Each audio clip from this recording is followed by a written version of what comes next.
Hey everyone, welcome back to my channel. Today's video we are going to be talking about generational differences when joining a graduate chapter. This video was requested, so I thought that I would offer my advice in regards to things you can and can't do to, make the process a little more easier when you're involved in intake and you're involved with people of different age groups. So without further ado, let's get into this video.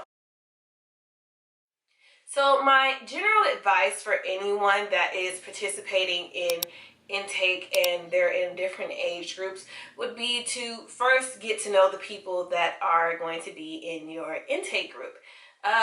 What's a word? I gotta find another word, but we'll say your intake class. We'll call it that. So the first thing that I'll make sure is to get everyone's number that's in your group and just start a conversation with them. Some people right now, they're doing group chat and they are in group text messaging to where they'll message each other in a group and get to know each other that way. Some people would get everyone's number and then schedule a day for everyone to hang out and get to know each other. So those would be the first couple of things that I would recommend doing when you're involved in intake, in a particular intake class. Bless you. Bless you. It's a dog. So if you haven't already done that, that's one of the things that I would recommend doing, is to get everyone's number and just break the ice to get to know each other. Ways that you can break the ice. I would recommend going out to dinner.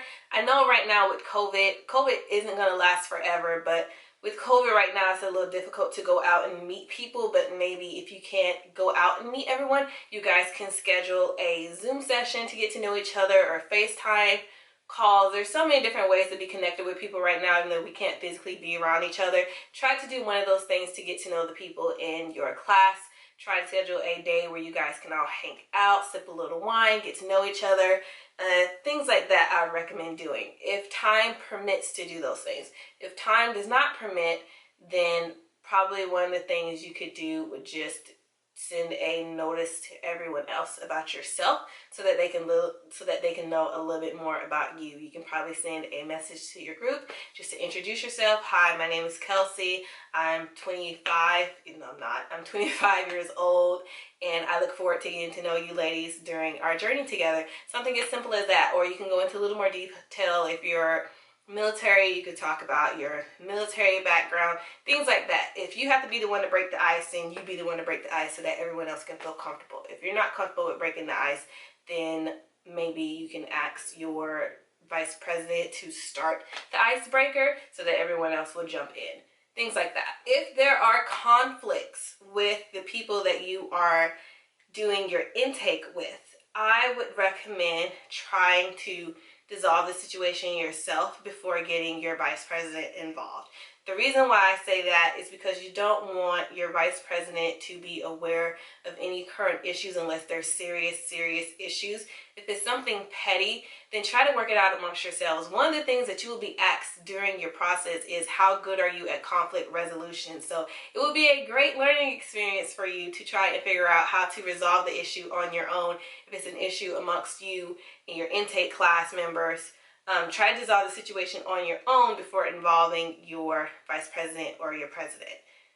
If it's escalated to the point where you guys can't resolve it amongst yourselves, then of course your vice president would have to get involved. I myself have had that situation in my intake class where I was not getting along with one of my sorority sisters, one of my potential sorority sisters, and we tried to resolve it ourselves, but my being stubborn back then and her being super stubborn, we weren't going to resolve it amongst each other. So of course our vice president had to get involved, and it was a big thing because if they're seeing that you guys can't get along as you are in a class, you're going to bring that toxicity to the chapter, and nobody wants that. So it's important to try to get it resolved before you guys even cross, because it's just going to bring future problems in the chapter. So you don't want that. So try to resolve it amongst yourselves.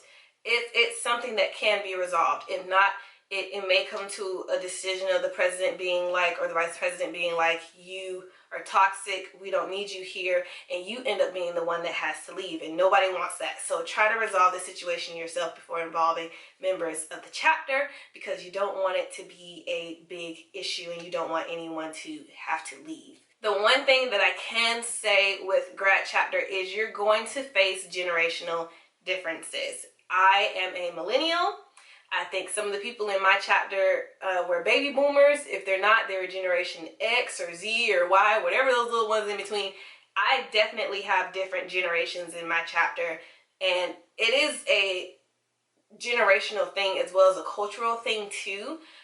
Because with me coming out of undergrad and into grad chapter, I did have to explain some things that were a little more, to make them a little more aware as members of grad chapter, because some people in grad chapter, they didn't have the undergraduate experience, they joined in graduate chapter.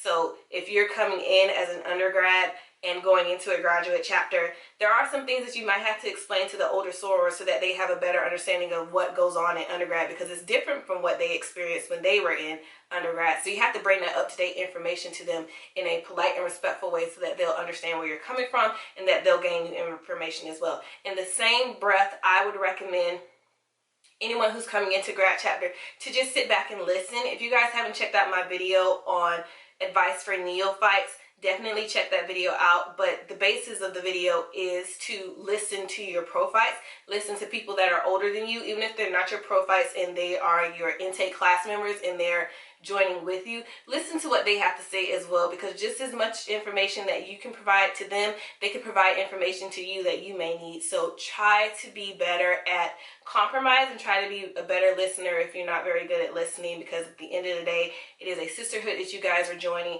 and you're there to learn more about each other too in your process. So just take the time to listen and take in what the other person has to say as well, because no one is 100% right and everyone has a different experience to bring to the table. So that's pretty much the most advice that I can offer anyone who is interested in joining an organization, or they're in their process and they're dealing with different generations. Any other thing that I can think of, I'll put it in the description box or comment below. But I hope that you guys found this video helpful. Give me a thumbs up, like and subscribe, and share it if you know someone who would benefit from this information. But I hope that you guys enjoyed this video, and I'll see you guys in my next one. Bye.